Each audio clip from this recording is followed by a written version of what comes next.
Nos enfants écoutent les histoires que nous lisons. Et si nous écoutions les leurs? Bienvenue sur Histoire de naissance, podcast de Lindsay et Marlène, doula en devenir. On te raconte des histoires vraies de grossesse et de naissance grâce à des invités sincères et authentiques. C'est parti, détends-toi et laisse-toi bercer.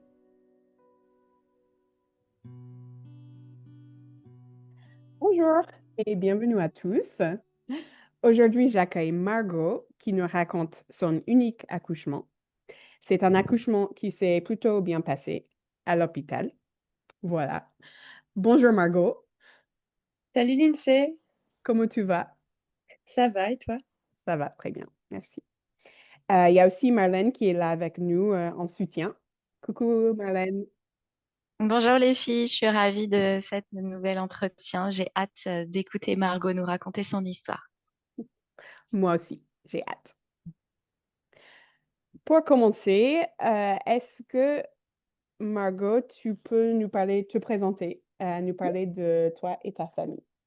Oui, alors je suis Margot, comme tu l'as dit.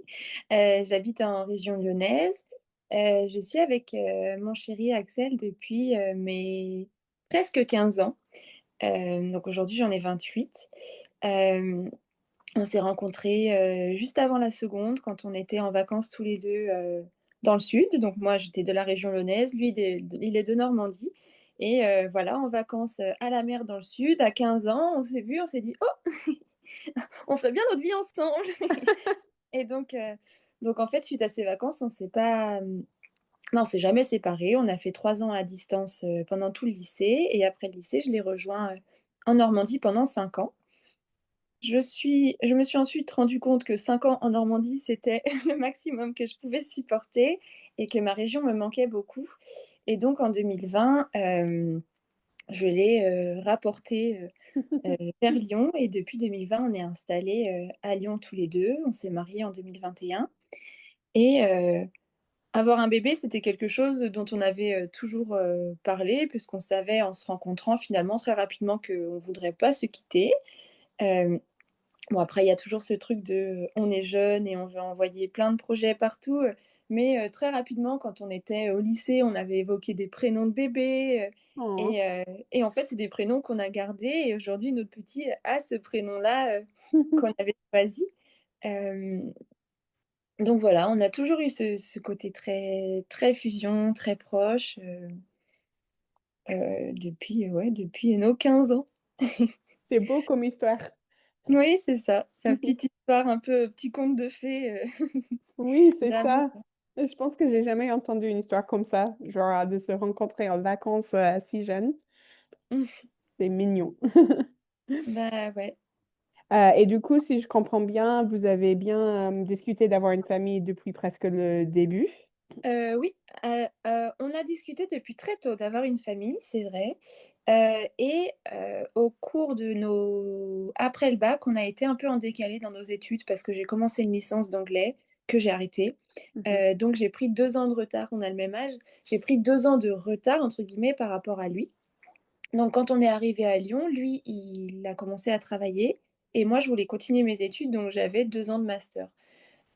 Pendant ces 2 années de master, on savait tous les 2 qu'on avait, envie d'avoir un bébé, mais heu, après mon master et c'est vrai qu'au cours de ces 2 années, j'ai senti que lui, il commençait peut-être à un petit peu plus avoir cette envie de pas forcément attendre les 2 ans du master, mais de commencer, plus tôt Hmm. et c'est vrai que moi, j'ai eu une période, bah, pendant cette fin d'études, je pense que c'était lié au fait que j'étais en études, j'ai eu vraiment un peu un rejet. Je savais que oui, plus tard, je voulais avoir des enfants, mais j'étais en mode là: «Oh là, non, surtout pas. Là, si j'en ai un, maintenant, j'en veux surtout pas» et donc ça a été ça pendant peut-être, ma première année de master et la moitié de la deuxième. Et puis pendant ma deuxième année, ma meilleure amie est tombée enceinte Oh. et et puis, bah, on est monté à Rouen, elle est à Rouen, on est monté à Rouen pour, faire sa baby shower et le fait de la voir enceinte, hop, ça m'a complètement, débloqué, débloqué l'envie et enlevé un peu ce blocage que j'avais et c'est vrai que quand on est revenu de cette baby shower, on s'est dit: «Bon OK, pourquoi pas, pourquoi pas lancer le truc prochainement. Donc cette baby shower, c'était au mois de juin et on a 2023 et on avait prévu en février 2024 de partir en Martinique. Et on s'est dit, bon allez, je finissais mon master en septembre. Et on s'est dit, bon allez, on attend le voyage en Martinique et en Martinique, on se lance. On s'était dit: «On se fait un bébé martiniquais, on Oh. se lance en on se lance en Martinique».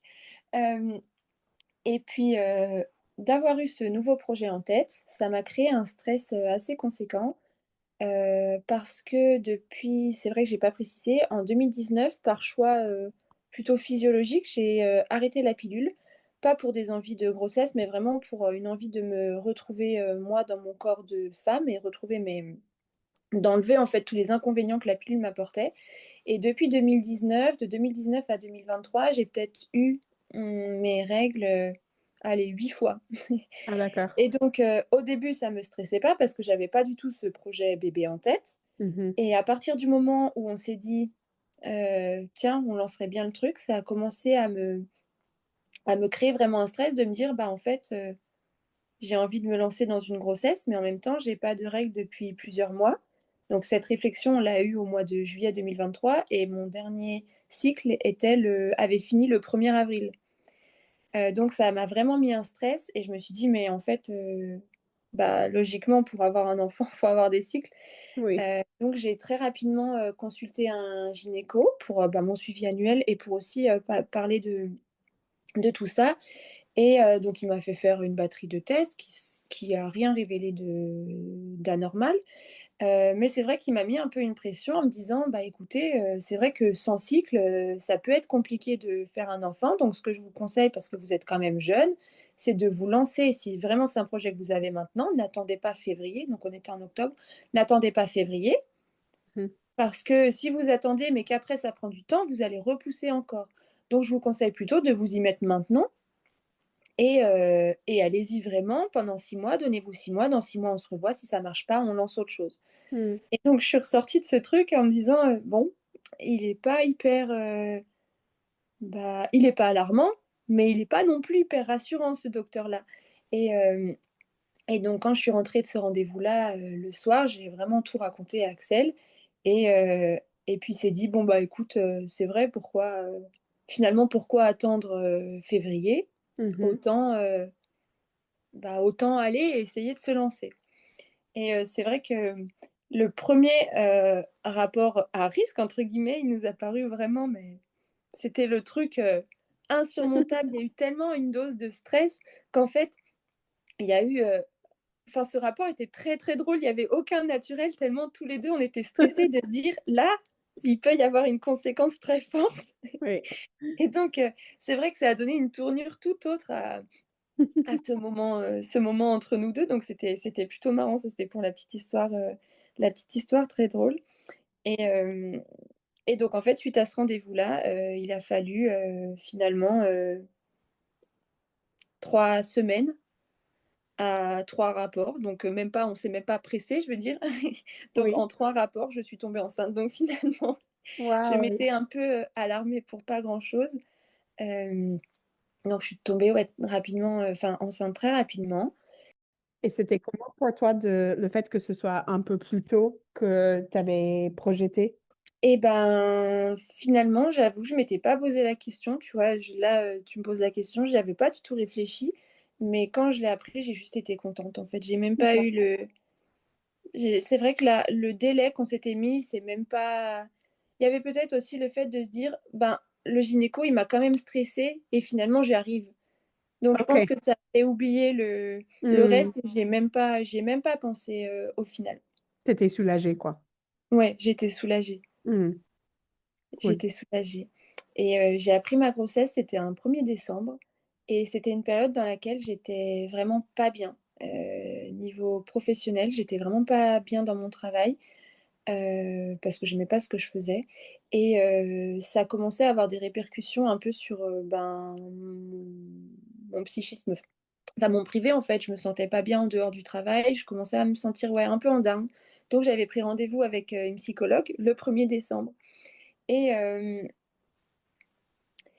Et avant donc le 1er décembre, ça faisait une semaine que j'avais un peu mal à la poitrine et j'étais très fatiguée et j'avais le ventre vraiment ballonné. Mais en même temps, je suis tout le temps de nature très ballonnée. Donc, je me suis dit, tiens, est-ce que c'est pas mes règles qui reviennent puisque j'ai vu le gynéco il y a pas longtemps et en même temps, je connaissais pas moi les symptômes les premiers symptômes d'une grossesse. Et, et quand on s'était lancé dans les essais bébés, j'avais acheté 3 petits tests, juste comme ça, pour laisser dans ma salle de bain que je faisais de temps en temps. Et, et donc ce 1er décembre, ce vendredi, je me prépare un drive pour faire mes courses.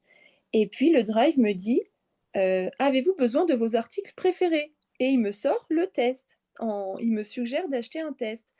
Et je ne sais pas pourquoi, quand j'ai vu ça sous mes yeux, je me suis dit je crois que j'ai pas besoin d'en racheter. J'ai senti Mm. quelque chose. Ah, Et, et il m'en restait un seul. Et donc j'ai dit, je pense que j'ai pas besoin d'en racheter après celui-ci. Je suis allée le faire et en fait, tout de suite, il était positif. oh. Donc j'étais sur les toilettes, mon test dans la main, mon gobelet à côté. En fait, je l'ai pris en photo, je l'ai envoyé à ma meilleure amie, donc qui était enceinte la même année, et ça a été la OK. première à la prendre dans les peut-être 20 secondes du test. Et J'adore. donc elle me dit, mais il est positif, vite, cours à la pharmacie, rachète-en un autre pour vérifier. Donc je suis partie en urgence à la pharmacie parce que j'avais rendez-vous quand même chez le psy 40 minutes après. Donc je suis partie en urgence, j'ai refait pipi. Et donc oui, c'était bien positif. Et en fait, quand je suis arrivée chez la psy 40 minutes après, c'est la première chose que j'ai dit. Elle me dit, Oh. comment vous allez? Je dis, bah, je viens d'apprendre que je suis enceinte. Et tout de suite, elle m'a dit, est-ce que c'est une bonne nouvelle pour vous? Et je dis, bah, ouais, vraiment, c'est une bonne nouvelle. Et en fait, j'en ai pleuré tellement j'étais, Oh. bah, je m'y attendais pas, même si, bon, on avait lancé les procédures, je m'attendais pas à ce que Oui. ça arrive si vite par rapport à ce qu'on m'avait annoncé. Mm. Et en même temps, enfin, j'avais l'impression de, ça y est, commencer à créer quelque chose. Mm. Et ouais, l'annonce et enfin, le fait de l'apprendre pour moi a été vraiment un moment hyper magique. Hyper magique. Et ça a été très, très, très dur de le garder toute la journée pour moi, parce que c'était un vendredi, Axel était au travail, de le garder toute la journée et d'attendre le soir euh, pour lui dire. Mhm.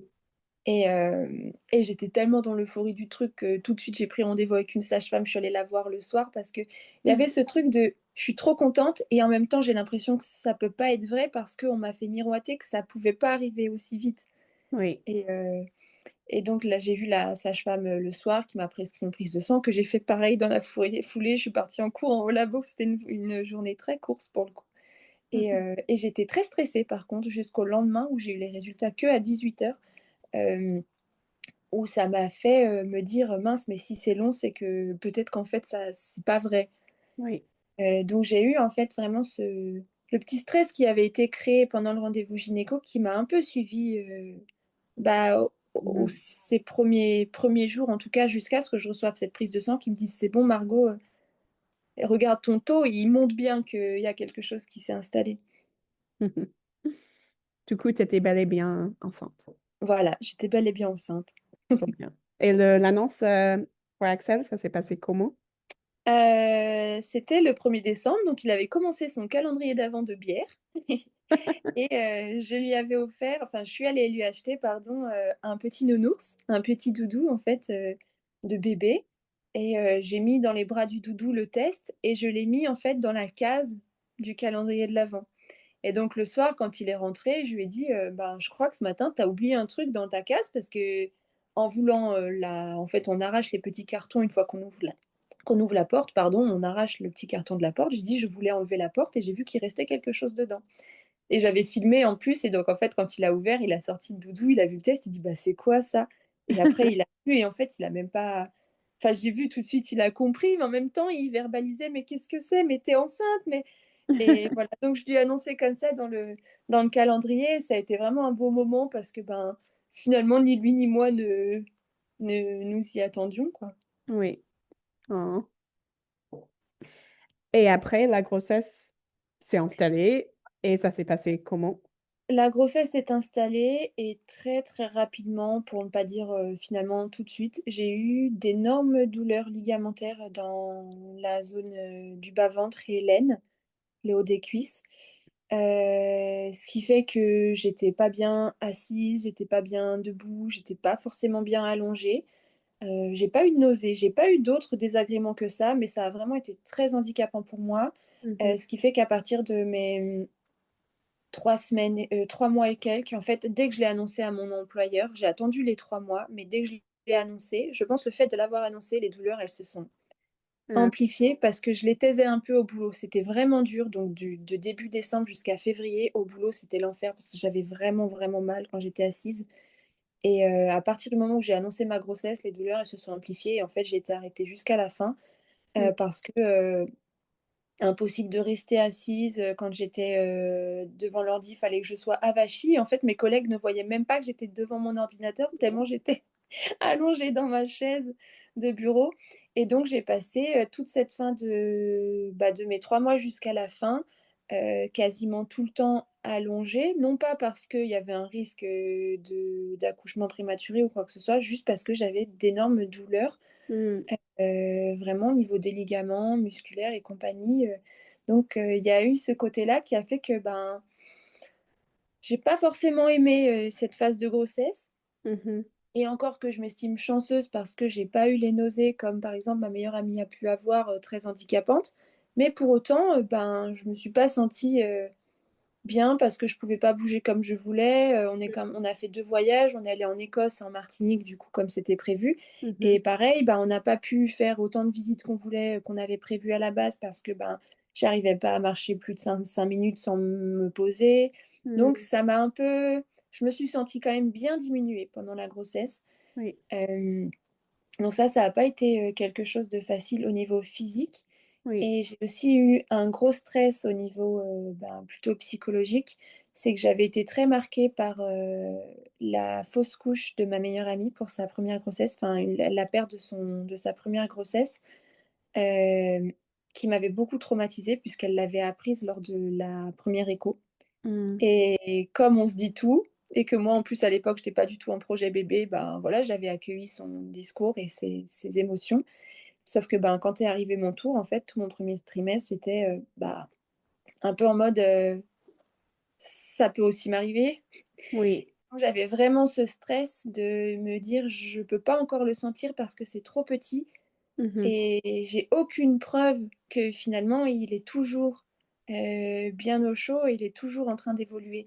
Donc j'ai eu ce stress-là et j'ai eu un autre stress aussi, c'est que je m'étais beaucoup projetée depuis toute petite avec une fille. oui, Parce qu'on est 2 sœurs avec, ma mm, sœur. Ma mère a que des sœurs et je sais pas, je me suis toujours vue avec une fille et j'avais une énorme appréhension sur, le sexe du bébé et j'avais très peur, dans mon premier trimestre, d'avoir un garçon, de ne pas savoir comment l'accueillir, de pas savoir si j'allais réussir à, bah, à accepter finalement que ce soit pas le rêve que j'avais et pour ça, j'avais d'ailleurs consulté une, kinésiologue qui m'avait aidée un peu à poser mes angoisses, là-dessus et me faire cheminer pour m'aider à me dire: «Ben, en fait, fille ou garçon, c'est de la même façon, c'est mon bébé. C'est mhm, mon bébé et je l'aimerai de la même façon. C'est pas le sexe qui va définir l'amour que je vais avoir pour lui» et mhm, finalement, il s'est avéré que c'est un garçon et je l'aime pas moins parce que c'est pas une petite fille. mhm, Mais voilà, ce travail de kinésio m'a beaucoup aidée, non seulement à poser cette inquiétude pour le sexe, mais aussi à poser cette inquiétude pour, tout ce qui est lié à une potentielle perte.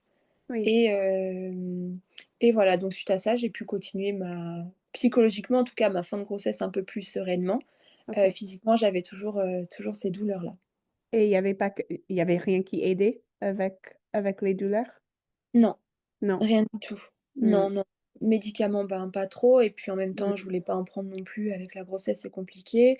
mhm, On me donnait du magnésium, des choses comme ça pour essayer de diminuer un peu les douleurs ligamentaires, mais non, rien n'y a fait à part de rester en fait un peu immobile quoi, dans des positions qui me tiraillaient un peu moins. d'accord. Ok.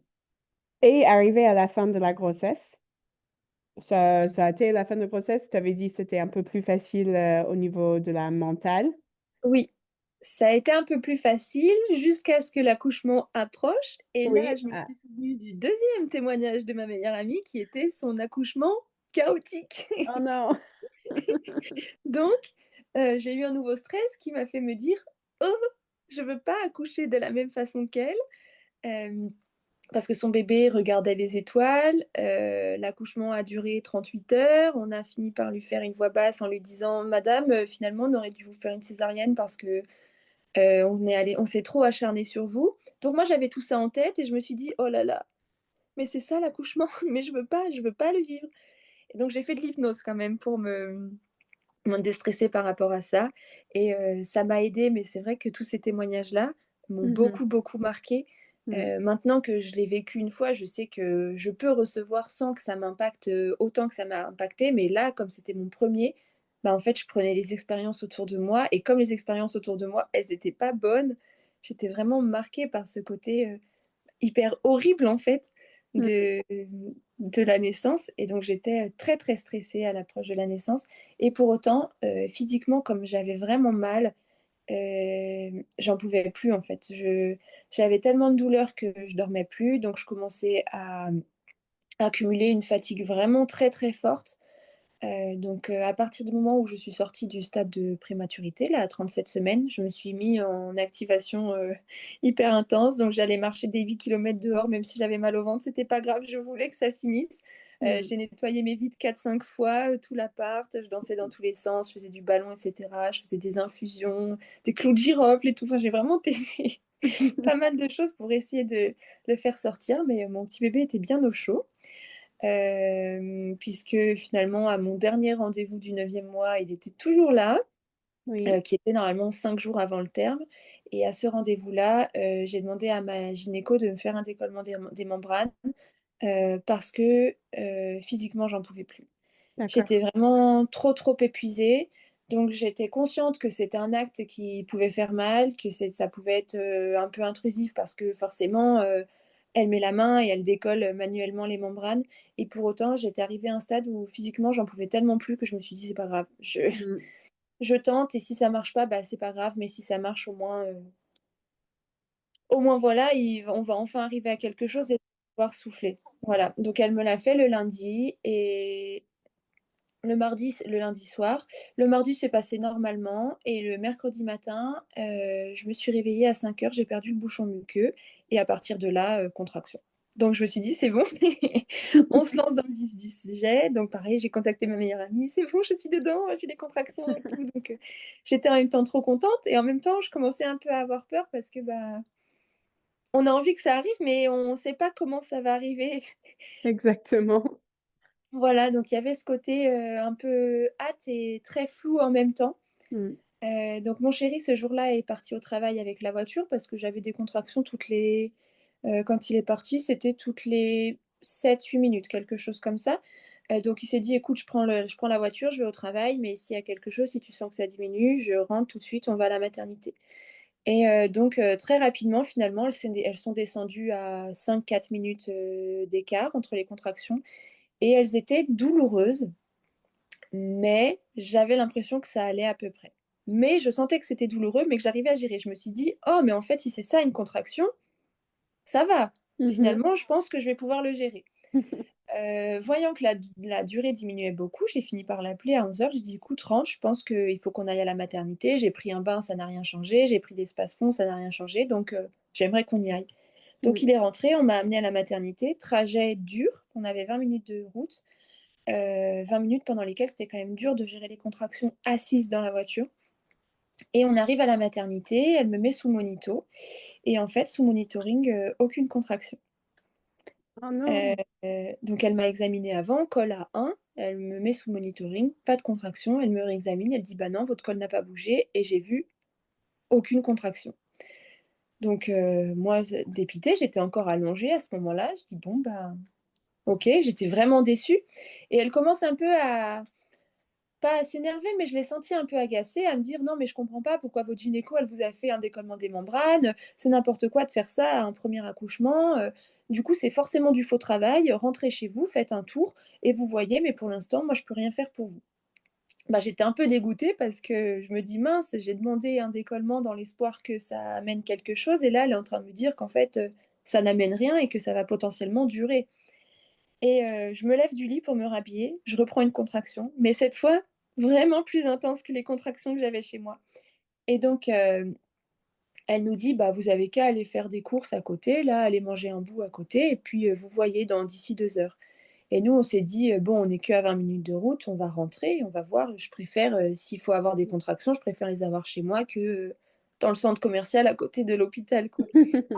Et en fait, juste le temps de sortir de cette chambre de monitoring jusqu'à la voiture, j'avais une contraction toutes les 3 minutes, mais enfin, j'avais vraiment très, très mal et on s'est dit: «Bon, elle nous a dit d'attendre, donc on va quand même rentrer à la maison». Sur le trajet de la maison, elles sont descendues à 2 minutes d'écart. Je hurlais et je pleurais dans la voiture. C'était un enfer, c'était horrible. On est arrivé chez nous, mon chéri dit: «Écoute, on n'a rien dans le frigo, je m'arrête 2 secondes aux courses, je prends vite un truc à manger». Du coup, je dis: «Ben oui, OK, prends des frites, j'ai envie d'un truc un peu croustillant, allez, prends vite». Et en fait, dans la voiture, je l'attendais, je pleurais, je me mordais les doigts, je me tordais dans tous les sens parce que j'avais du coup une contraction toutes les 2 minutes et hem et elle faisait que s'intensifier.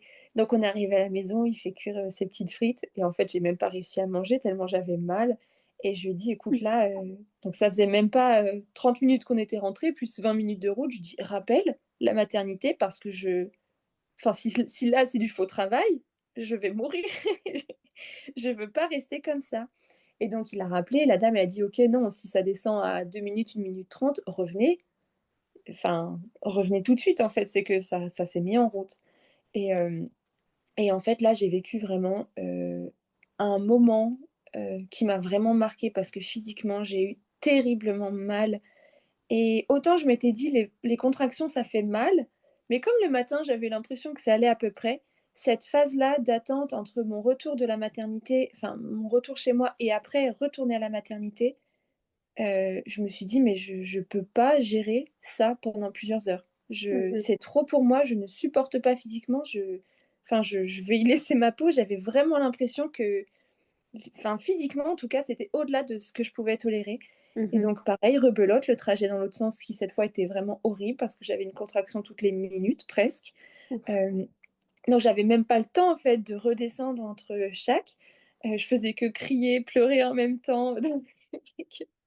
Axel au volant, il était un peu crispé, bah, pareil, pas savoir quoi faire pour me soulager et en même temps envie de rouler et d'arriver vite. Donc heureusement pour moi, c'était un mercredi en pleine journée parce que si ça Mmh. avait été en heure de pointe à Lyon, je pense que j'accouchais dans la voiture, je sais pas, mais ça se serait pas bien passé et hem et donc on est arrivé à la maternité et en fait, j'ai demandé tout de suite la péridurale. C'est la première chose que j'ai demandé.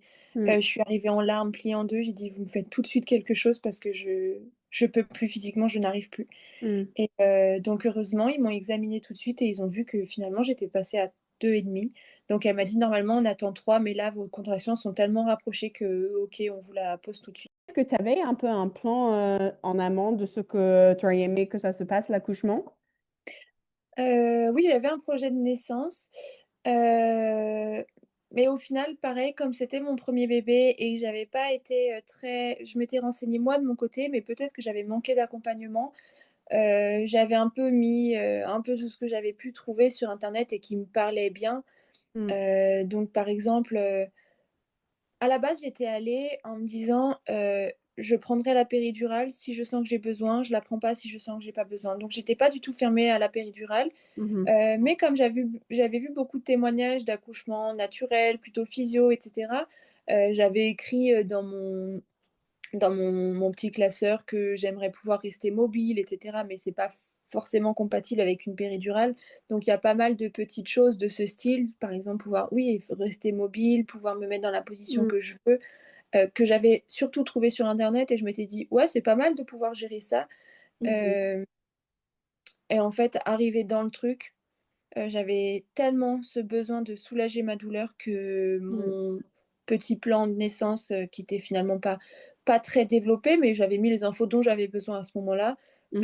je l'ai vraiment laissé de côté parce que mon Mmh. besoin sur l'instant, c'était de me soulager, Oui. hem, soulager cette, vraiment cette détresse que je ressentais, Mmh. à ce moment-là. Donc j'ai pas de regrets par rapport à ça parce que, voilà, je sais que j'étais pas du tout fermée, sur la péridurale et que Mmh. moi, mon souhait, c'était pas trop souffrir et que Mmh. j'ai senti que c'était trop pour moi donc voilà, j'ai pris, La bonne décision pour toi. voilà, c'est ça, ce qu'on Super. m'offrait pour me soulager. Et du coup, ils ont mis la péridurale.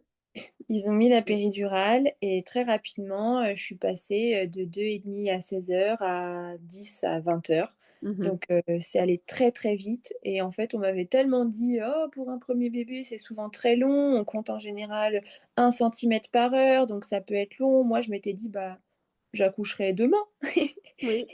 Et en fait, non, à 20h, la sage-femme vient me voir et elle me dit, bah madame, c'est bon, là, vous êtes ouverte à 10, donc ce qu'on va faire, c'est qu'on va attendre encore 2 heures, histoire que votre bébé descende tranquillement, finisse à descendre tranquillement dans votre bassin. Vous, comme ça permet de vous arrêter de doser la péridurale maintenant, ça permet de Mhm. commencer à reprendre un peu des sensations, et puis je reviendrai vous voir à 22h, 22h10, on fera des essais de poussée, et puis voilà, en attendant, voilà. Et donc, il y a un truc qui m'a marqué, que j'ai repensé, pendant ces temps d'attente, où j'étais sous péridurale. En fait, j'avais tellement pas mal qu'avec mon chéri, on regardait des TikTok, on réservait un Airbnb pour partir, là où on s'est rencontrés, à la mer avec notre bébé 3 semaines après. Oh. Et et en fait, il y a une sage-femme qui était entrée et qui nous avait vus sur le téléphone et puis qui m'avait un peu enfin, je l'ai senti comme ça, je me suis sentie un peu grondée parce que j'utilisais mon téléphone, en fait. Et Mm. elle disait: «Bah, c'est pas bon pour le bébé, qu'est-ce que vous faites avec votre téléphone?» Et donc je m'étais sentie pas bien par rapport à ça, et en même Mhm. temps, j'avais une part de moi qui me disait: «Mais en même temps, je vais faire quoi moi pendant 4 heures si je peux rien?» Enfin, je suis Oui, partie un peu sur les chapeaux de roue. Jamais je me suis dit: «Je vais me prévoir un livre», par exemple. Donc oui. ben, faut bien que je m'occupe. Mm. Et du coup, à toutes les visites suivantes, comme une enfant, en fait, je cachais mon téléphone Oui, parce que j'avais ressenti ce malaise, hem, ben, par rapport à la soignante, de me dire: «Mais attends, je suis en train de faire, quelque chose, pas pas bien, oui. pas bien pour le bébé à venir, quoi». Vraiment Comme si comme, tu étais à une l'école. voilà, c'est ça, comme si j'étais à l'école et que j'avais été prise en flagrant délit d'une bêtise et Mm. que je cachais le truc, quoi. Mm. Donc l'attente était, il y avait un petit truc dans ma tête qui me disait: «Ouh là, faut surtout pas que je me fasse prendre». Oui, Donc finalement, c'était bien que ce soit passé vite parce que c'était pas agréable non plus, quoi, de se sentir un peu, ça m'a fait me sentir un peu infantilisée alors que oui, moi, j'étais là, bah, d'accord, je suis peut-être, jeune parce que j'avais encore, 26 ans. oui. Peut-être qu'il y avait ça, Mm. qu'on m'a prise pour une petite, jeune ou je sais pas, ou une enfant, mais ça m'a mis un petit pic de peut-être légitimité, tu vois, par rapport Mm. enfin j'ai pas apprécié, ça m'a pas mis dans un bon mood après pour, Oui, je et comprends. un petit laps de temps, quoi. C'est un peu elle qui savait mieux que toi, quoi. Voilà, c'est ça. La Mm. sachante et moi, l'enfant qui: «Ouh là là, attends, je vais cacher mon truc parce que je me fais gronder là». Oui. Oh, Bah bon, le temps est quand même finalement passé vite, on a réservé nos vacances. tant mieux. Voilà. Et à 22h, une autre, il y a eu la relève, une autre est arrivée et elle m'a fait faire, un essai de poussée. Donc ouais, de 22h à 22h05, on a fait 2 poussées comme ça. Elle m'a dit: «Bon écoutez, c'est bon pour moi, vous gérez très bien, donc on attend encore un petit peu comme ça», parce que la péridurale, je la sentais encore un petit peu. Elle dit: «On attend, là vous touchez vraiment plus, pour que vous preniez un peu plus de sensations et je reviens à 22h, enfin je reviens tout à l'heure». Mhm. Et elle est revenue 20 minutes plus tard, à 22h10. Elle me dit: «OK madame, vous vous sentez prête?» Je dis: «Bah, oui». Là, je recommençais à avoir des sensations, donc là, oui, j'étais prête parce que je recommençais à avoir mal, donc j'avais de nouveau Oui, envie que ça se passe, alors que sous péridurale, bon, ça aurait pu durer au final, je me rendais pas compte. Donc oui. Mm. donc j'avais moins ce côté, urgence, je veux me débarrasser de cette douleur. Mm. Et t'avais pas envie de pousser. Si, je commençais à avoir cette envie Mm. de pousser. Je l'avais dit à Axel justement pas longtemps avant qu'elle arrive, je lui ai dit: «J'espère qu'elle va venir dans pas longtemps parce que je sens que là, il y a Mm. un truc qui se passe Mm. et j'ai besoin de pousser». Et en même Mm. temps, j'avais besoin qu'il y ait quelqu'un avec moi à ce moment-là pour que je le fasse. Donc Mm. j'ai attendu qu'elle arrive. C'est vrai que j'ai même pas pensé à appeler. Comme je Mhm. savais qu'elle m'avait dit: «Je reviendrai entre», là, il était 22h10, «Je reviendrai entre 22h10 et 22h30». Je savais qu'elle arrivait. Je me Oui. suis dit: «Bon, bah, c'est Mm. OK, j'attends», j'ai besoin de toute façon qu'elle soit là et j'avais pas forcément envie d'appeler. Je me suis dit qu'elle saurait quand venir. Hem Donc, elle est arrivée à 22h20. Elle m'a dit, bah, OK, on se met en place. Elle m'a mise en position gynéco là, sur les étriers. Mhm. Et en fait, on a lancé les poussées. Enfin, j'ai lancé les poussées. Et en 4 poussées, il était là. Wow. Donc, très contente parce que pareil, je m'attendais pas à ça. Je Mhm. m'attendais à beaucoup plus vite, enfin Mm. beaucoup plus lentement, pardon. Ah. Et en final, c'est allé très très vite. Mhm. Et pour les poussées ont été dures et douloureuses parce que forcément, on commence à ressentir un peu. Et puis, il y a toujours ce côté nouveauté Oui. de se dire, oh là, c'est bizarre, j'ai jamais fait ça. Mhm. Et j'ai pas l'impression que c'est encore naturel pour moi parce Mm. que j'ai fait qu'un essai tout à l'heure et là, j'en fais que 3 et on me dit qu'il faut que je retienne et pousser une dernière fois. Enfin, Mm. du coup, ça me paraissait, il y avait ce côté naturel de l'accouchement et en même temps pas trop naturel psychologiquement parce que c'était l'inconnu pour moi et j'avais Mm. l'impression d'apprendre en même temps et en même temps que mon corps savait le faire. Mm. Donc, il y avait un peu cette confusion, cette confusion sur le moment. Mhm. Et donc, quand elle l'a fait sortir, mon petit garçon, elle l'a posé tout de suite sur mon ventre. Et, et en fait, quand je l'ai vu, ça a été un, un choc, mais positif. Vraiment, une vague d'amour tout de suite. Et je me suis sentie maman. Je me Oh. suis dit, mais ça y est, j'ai mon bébé. Enfin, il est là, c'est mon bébé, quoi. J'ai créé un petit bébé Mhm. et il est sur moi. Et c'est mon corps qui a créé ça. Et en fait, j'étais vraiment, enfin, j'étais dans ma bulle, quoi, avec, mon petit Jules, sur mon torse et j'étais vraiment dans ma petite bulle avec lui. J'arrêtais pas de lui faire des bisous et je répétais: «Oh bonjour, bonjour, oh bonjour, toi, Oh. bonjour» et en fait, j'arrivais pas à dire autre chose, que ça et dire: «Oh mais ils sont tellement bons, ils sont tellement bons» alors qu'il était recouvert en plus de tout le liquide amniotique et Mm. de tout ça et je disais à Axel: Mais sens-le, mais fais-lui un bisou, mais ils sont si bons» et Axel était un peu en mode: Oh. Non, c'est pas trop mon délire» et ouais, j'ai vraiment été dans cette petite bulle de magie Mm. et je me suis pris une claque parce qu'effectivement, par rapport aux inquiétudes que j'avais pu avoir, sur le sexe notamment, je me Mhm. suis dit: Mais enfin, c'était superflu, en fait. Là, Mm. j'ai un bébé qui est sur moi et je l'aime d'amour et je l'aime vraiment plus que tout, alors qu'il a 2 minutes, quoi. Mm. Il a 2 minutes de vie. Et, et ça a été vraiment, vraiment bah, un très très beau moment pour moi. La sage-femme m'avait proposé au cours de la poussée, quand la tête est sortie, de toucher. Et Mhm. le fait de toucher Ah. sa tête, ça m'a donné aussi de la force pour les dernières poussées parce que Mm. ça donnait du concret. Mhm. Je sentais vraiment, je pouvais enfin le toucher. Et Axel, lui, a eu une réalisation au moment où il a entendu c'est bon, les épaules sont sorties. Mhm. Lui, c'est à ce moment-là qu'il s'est dit ok, on a fait quelque chose là et il y a un bébé qui va sortir et je vais Mm. devenir papa dans quelques minutes. Oui. Et ça a vraiment été ce moment, en tout cas pour nous deux, où Mm. ça a concrétisé le truc parce que la grossesse était très floue. Je sais que je porte un bébé, mais en même temps, j'ai je me sens pas encore pleinement maman et c'est très flou de me dire que je suis maman, parce que je le vois pas, il est pas palpable, en tout cas, il y a pas la preuve physique Oui. que je suis maman encore et ça a été pour nous 2 en tout cas vraiment une révélation, une claque ce moment-là de se dire: «Ça y est, Mm. heu, on n'est plus juste Axel et Margot, on est Axel, Margot et Jules et on est des parents». Mm.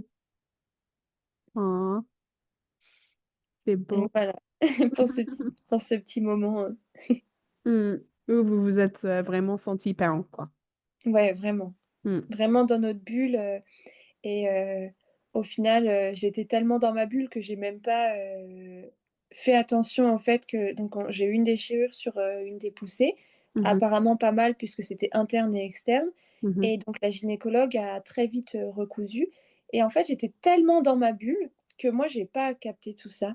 J'étais Mm. avec mon bébé, je prenais sa enfin, je faisais sa connaissance et Axel qui lui était plus sur le côté, a été peut-être plus traumatisé par ça parce que déjà il a vu l'expulsion du placenta, que j'ai Mhm. pas la délivrance, je l'ai pas, Moi, je l'ai pas vu, on m'a pas proposé, puis c'est vrai que j'ai pas eu le besoin de demander à le voir.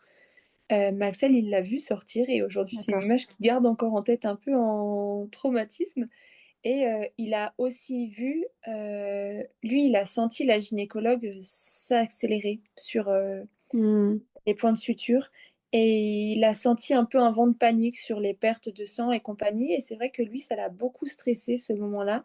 Alors que moi, j'étais vraiment dans mon monde de bisounours avec mon bébé et à côté, il y avait Axel qui était, bah, pour le coup, pas très bien, mais plutôt inquiet pour moi parce qu'il avait l'impression que j'étais en train de perdre, beaucoup et qu'il sentait que le personnel autour était, dans l'inquiétude. Hmm. Donc il y a eu ce on a vécu le même moment, mais finalement pas du tout avec les mêmes ressentis, puisqu'il était dans l'inquiétude et moi j'étais vraiment dans Hmm. l'amour, quoi. Et je me rendais pas compte de ce qu'on me faisait finalement. Ouais, Bah, finalement, c'est pas plus mal parce que j'ai très peur enfin, une trop grosse quantité de sang, ça me fait un peu flipper. Donc, oui. je suis contente de pas avoir vu ou entendu ça. Hmm. Donc, c'était plutôt pas mal. Sans son suivi 2 heures où forcément on nous fait attendre dans la chambre de naissance pour voir si tout va bien. J'avais envie de donner la tétée d'accueil, Mhm. et c'est vrai que j'ai beaucoup demandé parce que je ne savais pas à quel moment, j'allais pouvoir lui donner et donc j'ai demandé plusieurs fois: «Mais est-ce que là je le mets au sein ou Mhm. est-ce que là maintenant je peux?»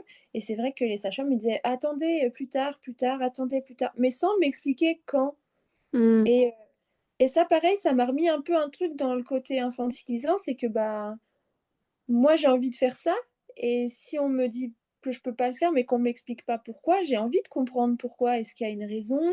Est-ce que c'est parce qu'on le laisse prendre connaissance de ce petit monde avant de le faire téter? Oui. Ce qui sont des choses que je comprends, normal, mais j'ai envie de Savoir, d'être au courant. j'avais vraiment envie de donner cette tétée d'accueil et comme je savais pas comment ça se passait, je me disais: «Mince, mais si je lui donne pas maintenant, Mhm. est-ce que, il va pas manquer ou est-ce que ça va Hmm. pas mettre en péril, le projet d'allaitement que j'ai derrière ou Hmm. donc j'avais en fait, c'est tout le long de ma grossesse et de cet accouchement, j'ai eu des petits cailloux d'incertitude et de stress qui ont été posés, Oui.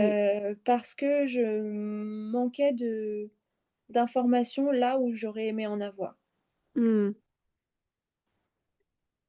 Et comment est-ce que tu penses que tu aurais pu faire pour avoir ces informations? Ou est-ce que tu penses que ça aurait dû être plus systématique de part des sages-femmes, des gynécos? Peut-être que déjà, je me dis que peut-être moi, j'aurais pu demander, Oui. explicitement de dire: «Ben, pourquoi je peux pas Mhm. donner maintenant cet été d'accueil?» Au final, j'étais tellement dans ma bulle que j'ai même pas pensé à poser, à verbaliser ce besoin et alors oui, peut-être qu'il y a ce côté de ce serait pas mal que finalement ils expliquent un peu plus, Hmm. les actes et pas dire juste, «Non, pas tout de suite», mais «Non, Mhm. pas tout de suite car». Mhm. Heu et après peut-être effectivement d'avoir, plus d'informations autour de moi. Peut-être que Axel aurait pu être renseigné là-dessus ou peut-être que la sage-femme aurait pu me renseigner en amont. Oui. C'est ou peut-être que j'aurais aimé avoir plus d'informations sur tout ça au long de ma grossesse pour arriver à ce moment-là d'accouchement, Mhm. heu, avec, plus de cartes en main, Hmm. plus de connaissances en tout cas, et qui m'auraient enlevé un peu ces mini pics de stress que, j'ai Hmm. pu me créer finalement. Hmm. Et est-ce que tu as eu cette d'accueil finalement? Ou... Oui, j'ai eu ma tétée d'accueil finalement. Qui a été super, Hmm. je revois encore le petit fouissement, la petite tête qui bouge, les petits yeux fermés qui cherchent le sein et qui trouvent alors que je trouvais ça fou parce qu'il était tout petit, il avait, 1 heure et demie de vie et en fait naturellement, il sait où il doit aller Hmm. Oui. et le naturel de la chose m'a vraiment confortée dans ce projet d'allaitement. Je me suis dit: «Mais waouh, c'est trop beau quoi! Hmm. C'est ce petit bébé qui trouve tout seul ce qu'il veut, c'est trop, trop beau».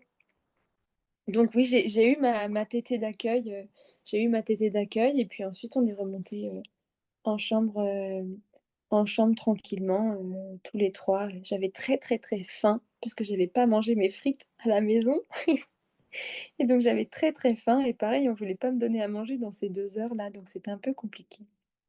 T'es montée dans la salle de après la naissance. Comment est-ce qu'on appelle ça déjà? Bah, c'était ma chambre, une Ta chambre. J'avais chambre, voilà, ta chambre à une chambre l'hôpital. particulière, oui, pour que Axel puisse rester avec moi. Donc on est remonté. On m'a enfin donné à manger parce que j'avais très très très faim. Euh, il était à ce moment-là 2 heures finalement du Mhm. matin. Donc Wow. j'étais quand même un peu fatiguée. Euh, un peu fatiguée quand même. Et en même temps, il y avait ce truc de il y a un bébé à côté de moi. Donc, je suis fatiguée, je sens que mon corps a besoin de dormir, mais j'arrive pas à dormir parce que j'ai juste envie de fixer ce berceau et de regarder ce bébé, quoi. Bon, Axel, il s'est endormi en 2 secondes.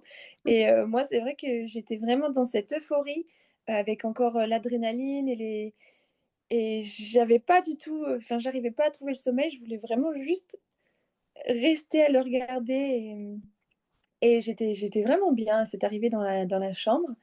Et encore 2 heures après, la sage-femme est venue pour faire mon premier lever. Et, euh, et donc là, petit truc rigolo, c'est qu'elle m'a envoyé faire pipi. Et à la vue de tout ce sang, donc je savais qu'il y avait du sang à l'accouchement, mais pas autant. Mhm. Donc j'ai fait mon pipi. Puis au moment de m'essuyer, j'ai tout vu. Donc la serviette, le sang partout. Et là, elle me dit, ça va, madame? Je fais, je crois que ça va pas trop. Et donc je suis tombée dans les pommes sur les toilettes. Oh là là. Parce que j'étais, enfin, il y avait trop. À force de voir le sang ou à Oui, cause de la perte de sang? À force de voir tout ce sang, D'accord, OK. en fait, Mhm. tout ce sang, ça m'a vraiment, enfin vraiment la vision du sang en général, j'ai beaucoup, beaucoup de mal, j'ai peur des prises de Mhm. sang et tout. Et là, Mhm. de voir tout ça qui sortait, qui était sorti de moi, Mhm. voilà, je me rappelle avoir dit non, ça va pas trop. Et après, de me retrouver dans les bras d'Axel, Oh. debout, à moitié déculottée dans les toilettes, et de dire, je crois que je suis tombée dans les pommes. Donc lui, ça lui a fait un peu oublier l'épisode traumatique du placenta parce que maintenant il rigole, il se moque un peu juste de moi parce que je suis tombée dans les pommes dans les toilettes. Oh.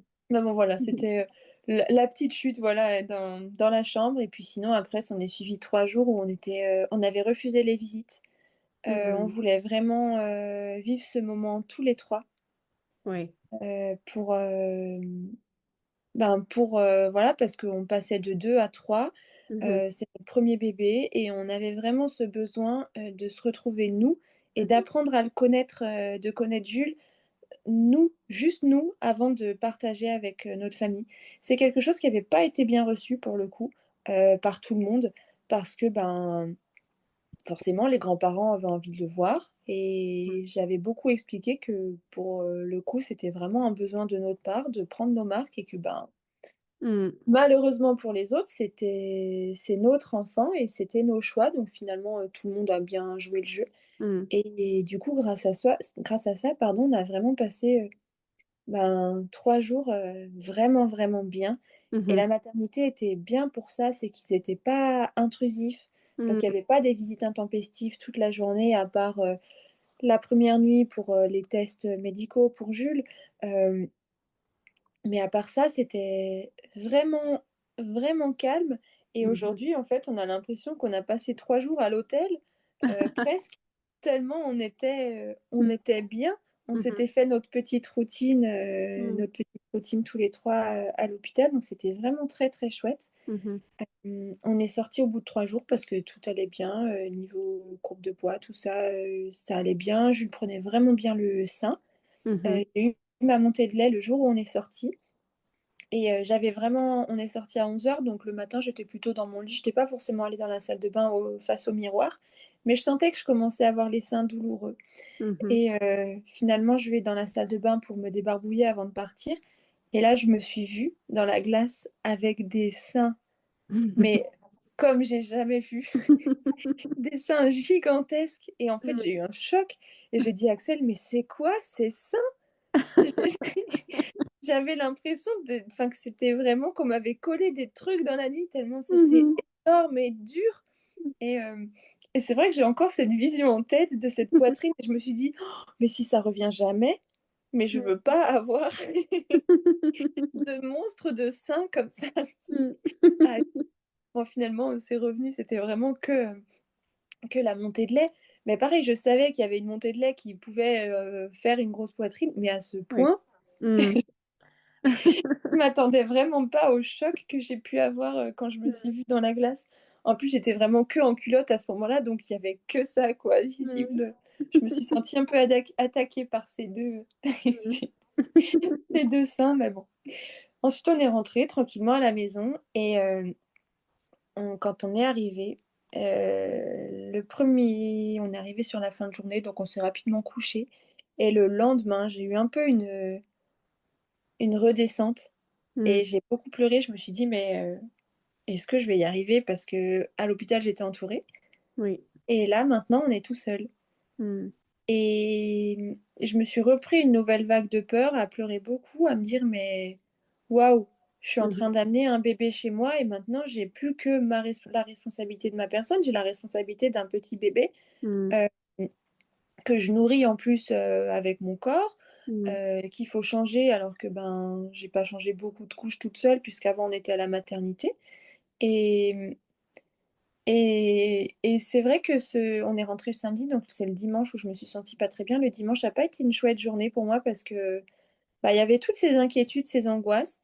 Et Mm. puis au final, le lundi, ça allait mieux. Mhm. Donc c'était vraiment cette journée où j'ai eu besoin de décompresser, Mm. où j'ai eu ce petit baby blues sorti de maternité. Et puis après, bah, finalement, on a commencé à prendre Mm. nos marques tout doucement et très rapidement finalement. Et j'avais quand même toujours des douleurs qui persistaient, moi, au niveau de, bah, du bas. Mhm. Et, et j'arrivais pas à m'asseoir, j'arrivais pas à aller aux toilettes sans vraiment avoir de grosses, grosses souffrances. La sage-femme est venue le lundi, pardon, elle m'a auscultée, elle m'a dit: «Ben non, écoutez, les points sont propres, pour moi, c'est bon, mais on se revoit la semaine prochaine». Donc je la revoyais le mercredi qui suivait Mhm. et c'est vrai que pendant ces presque 10 jours, j'avais terriblement mal. J'arrivais pas bien à allaiter dans la nuit parce qu'en fait, j'arrivais pas à me tourner, à prendre Jules dans le cododo pour le placer à côté de moi tellement j'avais cette souffrance. Mhm. Je me disais: «Mais purée, j'ai souffert toute ma grossesse et là, je continue de souffrir à cause des points de suture» et en même temps, on m'avait dit, ben, que les points de suture, la douleur, elle s'atténue au bout de 5 6 jours et puis après finissent par tomber et en fait, je voyais les jours passer, je voyais la douleur s'intensifier, je me dis: «Ben, mais ça va partir un jour, enfin, j'en ai marre d'avoir mal, quoi». Et donc quand on a refait cette visite avec la sage-femme le mercredi qui a suivi, elle a regardé et elle m'a auscultée, elle me dit: «Ah mais en fait, il y a des points qui se sont, défaits parce qu'ils avaient été trop serrés». Mm. Donc forcément que ça me faisait très mal et le fait qu'elle ait touché, ça m'a vraiment remis une grosse douleur. Donc je suis allée à la pharmacie pour demander des poches de froid et je suis tombée dans les pommes de Oh nouveau. non. À la pharmacie? Ouais, à la pharmacie. Donc tant mieux finalement, ils m'ont prise en charge tout de suite et donc ils m'ont renvoyée aux urgences gynécologiques où là, ils m'ont tout enlevé OK. parce qu'il y avait des points qui s'étaient désolidarisés du coup et forcément, Mm. ça me tirait dans tous les sens parce que peut-être que ça avait été fait dans la précipitation, mais ils avaient pas été bien placés, D'accord. selon ma gynéco que j'ai pu voir enfin, lors de cette visite aux urgences. Mhm. Et donc le fait de les avoir enlevés, ça m'a vraiment soulagée et là, j'ai vraiment pu commencer à bien profiter, Mm. de l'arrivée de Jules et profiter de ce début d'allaitement Mm. qui jusqu'ici était bah, tout était un peu compliqué parce que bien que ça allait bien dans ma tête, Mhm. dans mon corps, ça allait pas du tout et j'arrivais pas à apprécier bah, mes positions. J'étais pas bien quand j'étais assise, tout ça, donc c'est vrai que j'appréciais pas forcément les moments d'allaitement parce que bah, j'étais obligée de me tenir droite pour que Jules puisse prendre correctement le sein. Mais en même Mhm. temps, moi, ça me faisait vraiment mal au niveau des points de suture. Et c'est vrai qu'à partir de cette visite-là, là, j'ai enfin pu profiter bien de tous ces nouveaux aspects parce que bah, j'avais plus cette douleur. J'arrivais de nouveau à marcher sans avoir les pattes écartées à 1 mètre de chaque, tellement je voulais éviter que tout tire. Euh, donc ça a été une petite semaine et demie où j'ai eu un peu de souffrance et puis finalement après ce passage-là aux urgences maternité, ben, là j'ai pu pleinement prendre mon rôle de maman et enfin commencer, pleinement cette nouvelle aventure pour moi. Mm. Et à partir de ce moment-là, du coup, oui, ça allait bien. Voilà, là ça allait mieux et je me sentais capable de recevoir des visites, chose que j'avais pas, OK. que j'avais pas envisagé avant parce que j'étais vraiment mal à l'aise quoi, par Mhm. rapport à Oui. Et est-ce que maintenant, avec un peu de recul, tu as la même vision de ton accouchement, ta grossesse, le postpartum, le début de postpartum? Avec le recul, j'ai une vision de la grossesse, bah, finalement qui a pas vraiment changé. Je peux dire que j'ai pas vraiment aimé ma grossesse. Mhm, C'est un peu je le dis pas souvent parce que c'est vrai que c'est un peu, bah, aujourd'hui considéré comme tabou et que le peu de fois où je l'ai dit, on m'a beaucoup dit: «Oh mais c'est beau d'être enceinte». Ben oui, c'est beau de porter la vie, je suis d'accord, c'est le geste est beau et pour mhm, autant, moi, ça m'a dérangée parce que j'ai eu des inconforts. Donc mhm, c'est quelque chose que j'ai pas forcément aimé, mais pour autant, ça me bloque pas dans une potentielle autre grossesse parce que c'est quand même quelque chose que j'ai envie de revivre mhm, et le fait de reparler de mon accouchement, non, bah, je suis contente de pouvoir me reprojeter dedans et je suis mhm, contente des choses comme elles se sont passées parce que c'est ce dont je pense j'avais besoin à ce moment-là. mhm, Je voulais vivre mon accouchement, sereinement, sans douleur et c'est ce que j'ai pu avoir et mhm, puis tout est allé rapidement, donc je suis vraiment contente de ce côté-là. Pour moi, j'ai vraiment eu un à mon échelle en tout cas, j'ai vraiment eu un bel accouchement. mhm,